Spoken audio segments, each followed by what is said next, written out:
نحمده ونصلي ونسلم على رسوله الكريم اما بعد فاعوذ باللہ من الشیطان الرجیم بسم اللہ الرحمن الرحیم۔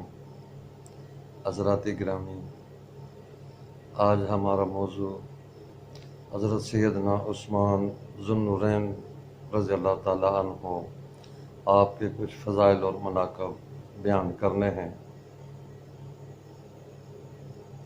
حضرات گرامی، حضرت عثمان ذو النورین رضی اللہ تعالیٰ عنہ حضور علیہ الصلوۃ والسلام کے جلیل القدر صحابہ کرام میں شامل ہیں۔ خلفائے راشدین میں آپ تیسرے خلیفہ راشد ہیں۔ عشرہ مبشرہ میں آپ شامل ہیں۔ اولین صحابہ کرام میں آپ کا شمار ہے۔ حضور علیہ الصلوۃ والسلام نے یکے بعد دیگرے اپنی دو بیٹیاں آپ کے نکاح میں دیں۔ اسی وجہ سے آپ کو ذو النورین کے لقب سے یاد کیا جاتا ہے۔ حضرت علی المرتضیٰ کرم اللہ وجہ الکریم آپ فرماتے ہیں کہ حضرت عثمان رضی اللہ تعالیٰ عنہ کا لقب فرشتوں میں ذو النورین ہے، اور ذو النورین کا معنی دو نوروں والا، چونکہ حضور علیہ الصلوۃ والسلام کے دو نور، دو لختے جگر حضرت سیدہ رقیہ رضی اللہ تعالیٰ عنہ اور حضرت سیدہ ام کلثوم رضی اللہ تعالیٰ عنہ یکے بعد دیگرے آپ کے نکاح میں آئیں۔ تو یہاں یہ بات بھی تھوڑی سی مد نظر رہے کہ آج وہ لوگ بھی جو حضور علیہ الصلوۃ والسلام کا نور ہونے کا انکار کرتے ہیں، وہ بھی حضرت عثمان رضی اللہ تعالیٰ عنہ کو ذو النورین کے لقب سے یاد کرتے ہیں۔ یہ عجیب مخمصہ ہے کہ نبی پاک صلی اللہ علیہ وسلم تو نور نہ ہوئے، آپ کی اولاد نور ہوئی۔ تو یہ بھی تھوڑا سوچنے کی چیز ہے۔ وہ اعلیٰ حضرت رحمۃ اللہ علیہ نے جو کہا نا کہ تیری نسل پاک میں ہے بچہ بچہ نور کا، تو عین نور تیرا سب گھرانہ نور کا، تو حضور علیہ الصلوۃ والسلام کی اولاد مبارک وہ نور ہے، تو یقیناً حضور علیہ الصلوۃ والسلام بھی نور ہیں۔ تو خیر، حضرت عثمان رضی اللہ تعالیٰ عنہ آپ کو جس زاویے سے بھی دیکھیں، جس لحاظ سے دیکھیں، عبادات میں دیکھیں، فقاہت میں دیکھیں، زہد و تقویٰ میں دیکھیں، سخاوت میں دیکھیں، کسی لحاظ سے بھی آپ انہیں پرکھیں تو حضرت عثمان رضی اللہ تعالیٰ عنہ آپ کو منفرد نظر آئیں گے۔ حضرت عثمان رضی اللہ تعالیٰ عنہ روایت ہے کہ آپ رات کو ایک رکعت میں پورا قرآن مجید ختم کر لیا کرتے تھے۔ اندازہ لگائیں، ایک رکعت میں پورا قرآن مجید ختم کر لینا یہ کوئی آسان کام نہیں تھا۔ آپ جب سے اسلام لائے، ہر جمعہ کو آپ نے ایک غلام آزاد کیا۔ آپ فرماتے ہیں اگر کسی وجہ سے میں ایک جمعہ کو غلام آزاد نہ کر سکا تو پھر میں نے یہ دوسرے دن یہ کام کیا، یعنی ہر ہفتے ایک غلام میں نے آزاد کیا ہے۔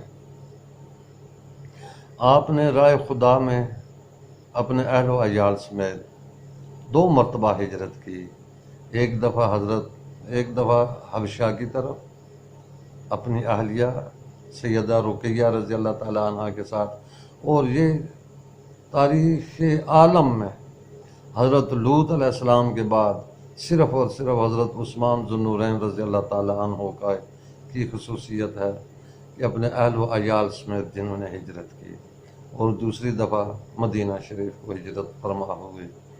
تو میرے دوستو، حضرت عثمان رضی اللہ تعالیٰ عنہ آپ کی سخاوت کو اگر لیں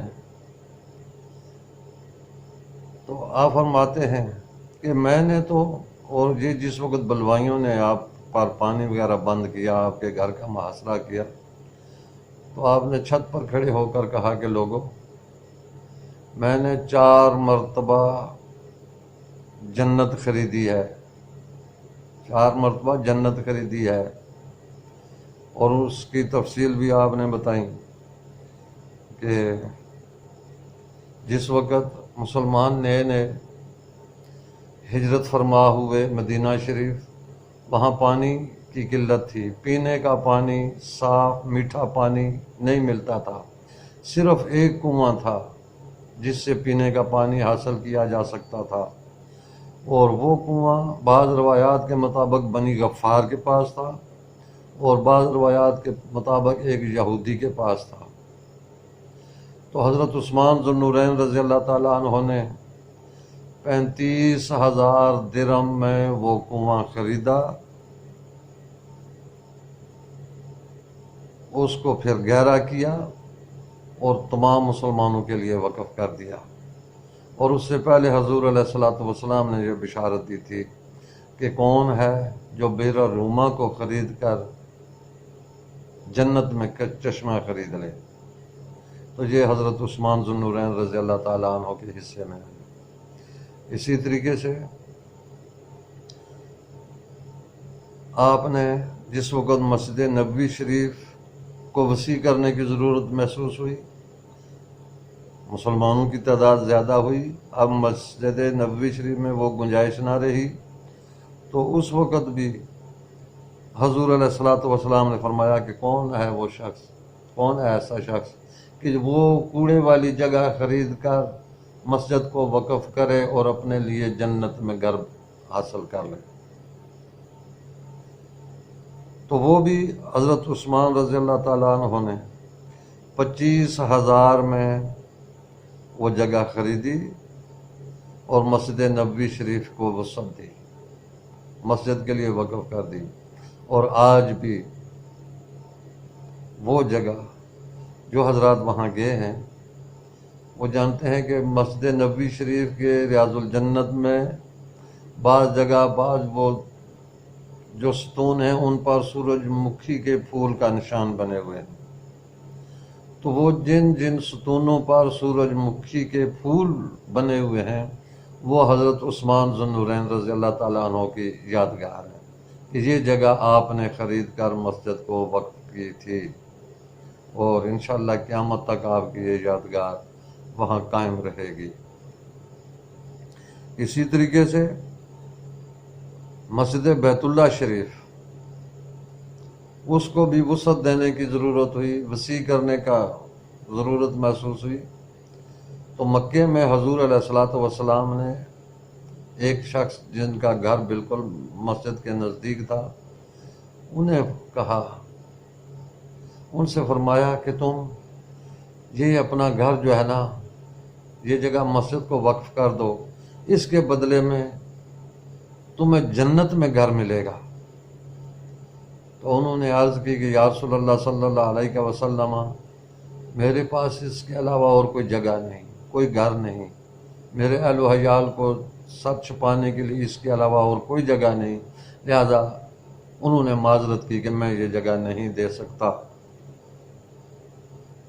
حضرت عثمان رضی اللہ تعالیٰ عنہ، انہیں پتہ چلا، آپ اس کے پاس گئے، اس سے وہ جگہ خریدی، وہ جگہ آپ نے خریدی اور آ کر حضور علیہ الصلوۃ والسلام کی خدمت اقدس میں حاضر ہوئے اور عرض کرنے لگے، یا رسول اللہ صلی اللہ علیہ وسلم، کیا میرے لیے بھی یہی بشارت ہے کہ وہ گھر اگر میں خرید کر مسجد کے لیے وقف کر دوں، مسجد بیت اللہ شریف کو وسیع کرا دوں، تو میرے لیے بھی وہی بشارت ہے جو اس شخص کے لیے تھی؟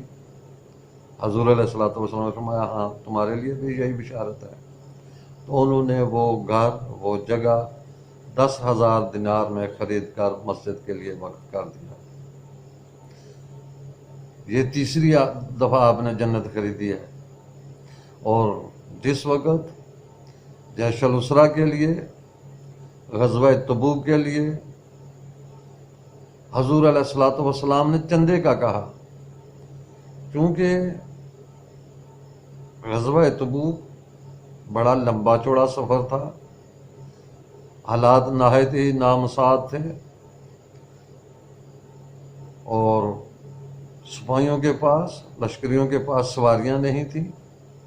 حضور علیہ الصلوۃ والسلام نے چندے کی اپیل کی کہ اس سے سواریاں خریدی جائیں، سامان ضرب و حرب تیار کیا جائے۔ تو حضرت عثمان ذو النورین رضی اللہ تعالیٰ عنہ نے جس وقت حضور علیہ الصلوۃ والسلام نے چندے کا کہا، تو اس وقت حضرت عثمان رضی اللہ تعالیٰ عنہ کھڑے ہو جاتے ہیں، عرض کرتے ہیں یا رسول اللہ صلی اللہ علیہ وسلم 100 اونٹ بما ساز و سامان یہ میری طرف سے، اندازہ لگائیں 100 اونٹ۔ حضور علیہ الصلوۃ والسلام نے دوبارہ چندے کے لیے کہا، آپ دوبارہ کھڑے ہو گئے کہ یا رسول اللہ صلی اللہ علیہ وسلم میری طرف سے 200 اونٹ بما پالان۔ بعد میں پھر آپ نے چندے کے لیے کہا، آپ نے 300 اونٹ، حتیٰ کہ ریاض النظرہ کے مطابق 950 950 اونٹ آپ نے غزوہ تبوک میں حاضر کیے۔ تو اس طریقے سے آپ نے 1000 سواریاں مجاہدین کو مہیا کی بما ساز و سامان کے، اور ساتھ بعض روایات میں 1000 ہیں، بعض روایات میں 10,000 دینار بھی آپ نے پیش کیے حضور علیہ الصلوۃ والسلام کی بارگاہ میں۔ تو حضور علیہ الصلوۃ والسلام وہ دینار اپنی جھولی میں ڈالے اور ان کو الٹ پلٹ کر رہے ہیں اور فرما رہے ہیں ما در عثمان ما عمل من بعد اليوم، آج کے بعد عثمان جو بھی عمل کرے نا اس کو کوئی نقصان نہیں دیتا۔ تو یہ حضور علیہ الصلوۃ والسلام کی طرف سے گارنٹی حضرت عثمان ذو النورین رضی اللہ تعالیٰ عنہ کے لیے۔ تو آپ کی سخاوت کے قصے چرچے، اللہ تعالیٰ نے آپ کو دولت دی تھی اور ساتھ سخی دل بھی عطا کیا تھا۔ ایک اور واقعہ اس سلسلے میں بیان کیے دیتا ہوں کہ حضرت ابوبکر صدیق رضی اللہ تعالیٰ عنہ کے دور خلافت میں قحط سالی ہوئی مدینہ شریف میں، لوگ فاقوں کی نوبت آئی۔ حضرت عثمان ذو النورین رضی اللہ تعالیٰ عنہ کے 1000 اونٹ اناج سے لدے ہوئے مدینہ شریف پہنچ گئے۔ 1000 اونٹ اناج سے لدے ہوئے مدینہ شریف پہنچتے ہیں۔ آپ نے مدینہ شریف کے باہر ان تمام اونٹوں کو بٹھا دیا۔ جو مدینہ کے تاجر حضرات تھے وہ سارے کے سارے دوڑتے ہوئے آپ کے پاس آئے، آپ کے پاس پہنچتے ہیں اور آپ سے سودا کرنے کا کہتے ہیں۔ آپ نے پوچھا کہ بھئی تم مجھے کیا نفع دو گے؟ 1 کے بدلے 2، 2 کے بدلے 4۔ اس طریقے سے انہوں نے جتنا نفع دے سکتے تھے 4، 5 گنا، 6 گنا تک بھی جو ہے نا انہوں نے آفر کی، لیکن آپ نے فرمایا نہیں، مجھے تو اس سے زیادہ نفع مل رہا ہے۔